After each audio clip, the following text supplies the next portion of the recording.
மக்களே வணக்கம். நான் உங்கள் கேபி விவசாயி பேசுகிறேன். பார்த்துக்கோங்க, என்னென்னு பார்த்தீங்கன்னா பாருங்கள், என் பின்னாடி நெல்லிக்காய் எவ்வளோ கொத்து கொத்தாக காய்ச்சி கிடக்கு பாருங்க.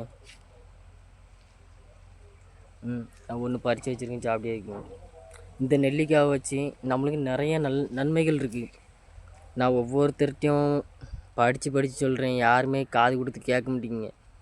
என்னொருக்கா கேளுங்க.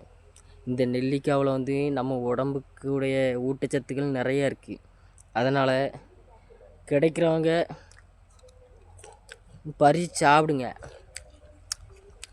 இல்லைன்னா கடையில் வாங்கியாவது தினமும் 2 நெல்லிக்காய் சாப்பிடுங்க. சாப்பிட்டு வந்தீங்கன்னு வைங்களாம், உடம்புக்கு ரொம்ப நல்லது.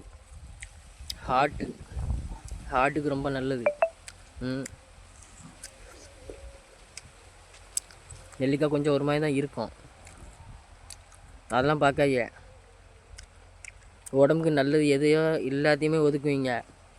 எல்லோரும் நல்லா சாப்பிடுங்க. இந்த நெல்லிக்காய் வந்து உடம்புக்கு நல்லது, சரியா? உங்களுக்கு வேணா சொல்லுங்கள், நம்ம தோட்டத்தில் தான் கிடக்கு, வந்து பறித்து போங்க. சரி மக்களே, கிடைச்சவங்க வாங்கி சாப்பிடுங்க, சரியா? உடம்புக்கு ரொம்ப நல்லது. சரி, பாய்.